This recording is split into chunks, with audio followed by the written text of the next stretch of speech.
김정숙 여사의 인도 방문과 관련해서 국민의힘 윤상현 의원이 특검법을 발의했는데 또 이제 기내식비가 좀 주목을 받고 있어요. 뭐 6천여만 원 기내식비로 쓸 수 있는 거냐, 뭐 이런 의혹에 대해서 두 분은 어떻게 보고 계시는지 궁금한데요.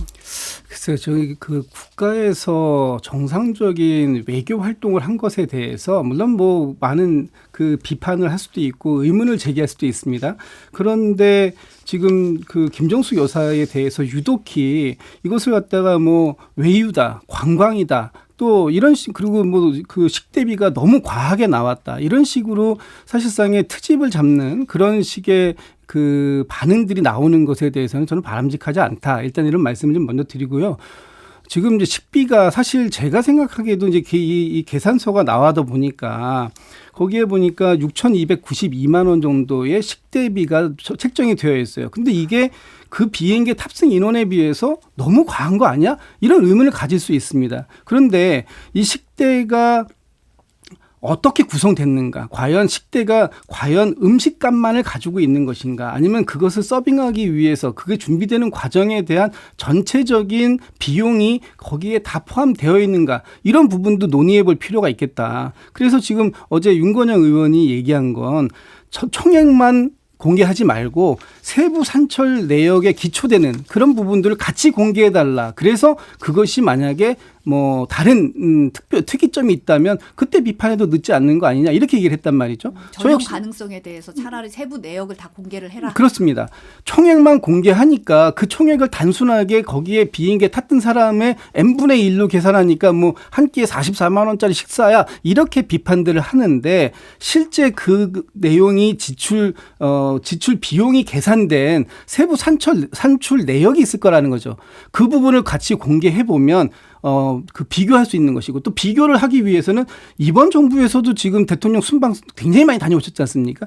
한번 1호기가 그 뜰 때 거기에 들어가는 식대를 계산해 보면 그 내역을 보면 이것이 정말 과한 어떤 뭐 누구는 거기서 무슨 뭐 파티를 즐겼냐 이런 말씀을 하시던데 그런 사안인지 아니면 정상적인 처리 과정 중에 비용이 일부 과하게 청구되어 간 것처럼 보이는 건지 이 부분은 확인해 볼 필요가 있겠다 이런 말씀을 좀 드리고 싶습니다. 우리 청취자들께서도요. 굉장히 이것은 박탈감을 느끼실 만한 사례예요. 지금 점심시간인데 우리 청취자들 오늘 점심 얼마짜리 드셨습니까? 보통 10,000원에서 11,000원, 12,000원 이 정도 드셨을 거고 아주 싼 곳을 찾으면 뭐 8,000원 이럴 겁니다. 근데 지금 기내식으로만 6,292만 원이 들었다는 거 아닙니까? 그러면은 36명이 왕복을 했는데 뭐 많아야 한 4끼 먹었을 겁니다. 1인당 175만 원 정도 되고 그걸 이제 끼니수로 굳이 나눠보면은 1인당 44만 원 정도 되는 굉장히 높은 금액이에요. 그러다 보니까 이것은 당연히 의문을 갖지 않을 수 없고 밖에 나가서 시민들 말씀 들어보면은 그거 문제점이 있으면 다 공개해야지 이렇게 말씀들을 하세요. 우리 김 대변인님께서 좀 전에 공개 말씀하셨는데 사실 지금 김정숙 여사와 관련된 의혹들은 이것만 있는 게 아니고 그 소위 말하는 옷값 논란도 있고 과거에 뭐 특활비 논란도 있었고 그런 것들이 있습니다. 이번 기회에 사실 김정숙 여사나 또 그 배우자인 문재인 전 대통령이나 이런 의구심을 받는 것에 대해서 굉장히 억울할 수 있지 않겠습니까? 그러면은 민주당이 이 의혹을 해소해 주는 방법이 있습니다. 국회에서 3분의 2가 동의하면은 관련 대통령 기록물 공개해서 열람할 수 있거든요. 그거를 국회에서 의결하면은 만약에 김정숙 여사나 문재인 전 대통령이 정말 억울하다면 이 논란을 말끔하게 해소할 수 있어요. 그러니까 윤건영 의원도 자꾸 뭐 누구를 고소하겠다 이렇게 하지 마시고 민주당에서 당론으로 대통령 기록물 공개를 좀 추진해 주십사 그런 말씀을 드립니다. 그 대통령 기록물 공개 말씀하시는데요. 대통령 기록물 지금 거기에서 확인한 내용은 김정숙 여사에 대해서 모디 총리가 초청장을 보내왔다 하는 부분은 그 대통령 기록관에서 확인이 가능하죠. 그런데 지금 이번 그 비행기 기내식 같은 경우에는 계약의 주체가 문체부입니다. 문체부가 대한항공하고 계약을 한 거예요. 그렇다면은 이것이 대통령실의 기록물로 남아있을 당시 청와대의 기록물로 남아있기보다는 이거 지금 공개한 것도 배현진 의원이 문체부에서 이 산출 내역을 받은 거 아닙니까? 그렇다면 총액만 받을 게 아니고 문체부가 총액만 가지고 있겠습니까? 당시에 대한항공하고 계약할 때 이 비용이 어떻게 구체적으로 산출됐는지에 대한 구체적인 산출 내역도 저는 문체부가 가지고 있을 거라고 봅니다. 그걸 갖다 공개하면 되겠죠. 물론 거기에 대한항공이 갖고 있는 어떤 그 기업의 영업 비밀 같은 게 성격이 있을 수도 있겠습니다. 그렇다면 그 부분을 제외하고도 공개가 가능하지 않겠나 하는 부분에 대해서 반론 말씀드리고요. 제가 마지막으로 한 말씀만 더 드리고 싶은데 지금 이런 논란들이 얼마나 소모적인 논란이냐. 이게 지금 뭐 대통령이 가지 않았기 때문에 영부인이 대신 간 행사 이것을 우리가 외교라고 할 수 없느냐라고 본다면 이걸 왜 외교라고 할 수 없겠느냐라고 다시 반론을 드릴 수밖에 없고요. 앞으로 우리나라의 국격에 맞게 우리나라 대통령이 참석하지 못하는 국제 행사에 그럼 영부인이 가면 절대 안 되는 겁니까? 이런 여러 가지 상황들을 고려해 봤을 때 외교는 외교로서 봐야지 그 외교가 잘 됐는지 잘못됐는지에 대한 평가까지 비용을 가지고 얘기하기 시작하면 아마 어떠한 외교도 정상적인 외교를 진행하기가 어렵지 않을까. 저는 그런 우려점도 좀 한번 좀 말씀을 좀 드려보고 싶습니다. 팩트를 두 가지만 제가 드라이하게 좀 말씀을 드릴게요. 그 인도 모디 총리의 초청장 말씀하셨는데 김정숙 여사는 2018년 11월 4일에 인도로 출발합니다. 그 모디 총리 초청장 언제 왔냐면요. 출발하기 불과 9일 전인 10월 25일에 와요. 그 전에 이미 도종환 문체부 장관이 대한민국 대표로 가기로 확정이 되어 있었고 실제로도 마지막까지 대표 단장은 도종환 장관이었습니다. 그 다음에 이 6,292만 원이라고 하는 금액이 뭐 다른 그 대통령 순방 이런 것과 비교해야 되지 않느냐고 하시는데요. 이희로 여사가 2002년 5월에 유엔 아동특별총회에 참석한 적이 있습니다. 그때 총회에 가셔서 임시 의장까지 했어요. 그 한승수 유엔 총회 의장 밑에서 기조연설하는 사진 이런 것도 다 남아 있습니다. 그때 대한민국 정부의 공식적인 수석 대표단으로 갔어요. 김정숙 여사는 특별 수행원으로 갔잖아요. 그 이호 여사는 수석 대표였는데도요. 전용기 안 타고 민항기 타고 갔습니다. 그리고 도종환 장관이 원래 수석 대표로 가기로 했을 때 그 예산서 나와 있는 게 있잖아요. 그때 기한했던 금액은 6,292만 원에서 한 9분의 1에서 10분의 1 정도밖에 안 되는 걸로 저는 그렇게 알고 있습니다.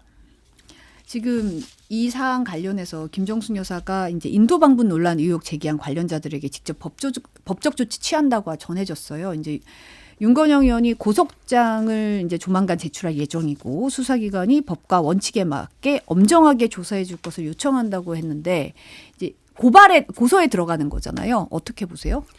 글쎄 이제 이거는 이제 아마 김정숙 여사께서 이런 생각을 하신 것 같아요. 정상적인 외교 활동에 대해서 이것을 뭐 비판할 수는 있습니다만 이것이 문재인 정부의 외교 자체를 완전히 폄훼하고 또 특히 기내식이라든지 이런 비용을 가지고 그 일방적인 공격을 해오고 있다. 근데 이 공격이 매우 불편부당하다 이런 이제 느낌을 가지고 계신 거죠. 그래서 이 사안에 대해서 어떤 그 건설적인 비판을 할 수 있을지 몰라도 비난을 하면 안 된다. 그런 것들이 명예를 훼손하고 문재인 정부의 외교를 폄훼하는 이런 방법으로 나타나서도 안 된다. 뭐 이런 것 때문에 전 이런 원칙을 앞으로 고소 고발에 대해서 하겠다라는 의지를 밝히신 거라고 보는데 사실 저는 뭐 이런 말씀하시고 아직 지금 구체적인 대상이나 아니면 시기를 특정하지는 않으셨어요. 네. 이런 것들은 아까 일정한 여지를 좀 남겨놨다고 봅니다.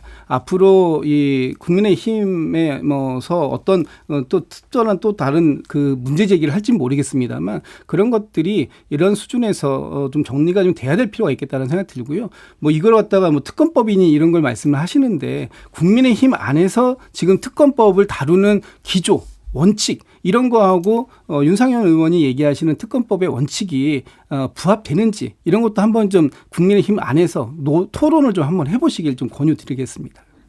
윤건영 의원이요. 고소를 한다고 얘기한 거는 거의 자책골에 가까운 얘기를 하셨다고 생각을 해요. 자, 제가 지금부터 이 사안에 관해서는 고소될 위험이 없이 정확하게 팩트만 말씀하는 법을 알려드릴게요. 12가지 팩트가 있는데 아주 드라이하게 알려드리겠습니다. 첫째, 김정숙 여사는 2018년 7월에 문재인 전 대통령과 함께 인도를 국빈 방문으로 이미 다녀왔습니다. 두 번째, 그때 7월 9일에 인도의 후마윤 묘지라는 데를 가요. 그 후마연 묘지가 타지마할의 전신 같은 곳입니다. 김정숙 여사가 거기를 갔다 와서 뭐라고 얘기했냐면은 시간이 없어서 타지마할에 못 갔는데 다음에 인도를 간다면 타지마할에 꼭 가겠다라고 했고 그게 문재인 정부의 국정 브리핑에 공식적으로 지금도 남아 있습니다. 세 번째, 7월 9일에 갔다 왔는데 7월 18일 9일 만에 외교부에서 문체부로 공문이 가요. 그 인도에서 허황우 기념공원 리모델링 행사가 있는데 귀 부처의 장관이 참석하는 게 좋겠다. 그 유명한 공문 있지 않습니까? 그게 7월 18일이에요. 네 번째, 10월 5일에는 이미 도종환 장관을 대표로 해서 방문 계획이 문체부에서 외교부로 가서 다 공문이 넘어간 상태입니다.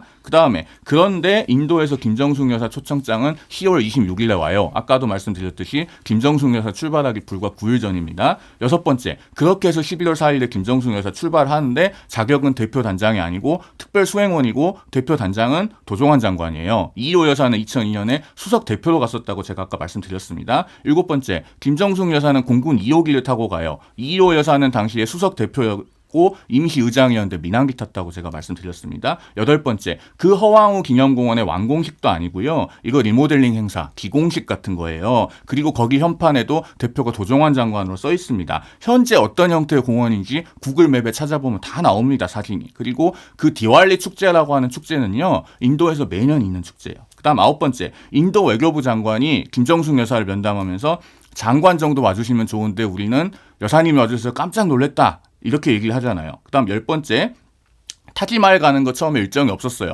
그러다가 추가돼가지고 마지막 날에 갔고 그 타지마할 간 것은 공무원의 출장인데도 출장 보고서가 안 남아있고 그 비행기 값도 2천만 원 더 들었다고 지금 확인이 됐습니다. 11번째가 아까 그 말씀드린 10대 6,292만 원이고요. 마지막으로 12번째. 그래서 이 모든 과정이 너무 부자연스럽잖아요. 중앙일보 남정호 논설위원이 2019년 6월 11일에 그 유명한 김정숙 여사 버킷리스트라고 하는 칼럼을 씁니다. 청와대에서 정정보도 청구 소송을 내요. 냈다가 패소를 합니다. 패소를 하고 항소 취하가 돼서 그 판결이 확정됐습니다. 그 판결에 뭐라고 나오냐?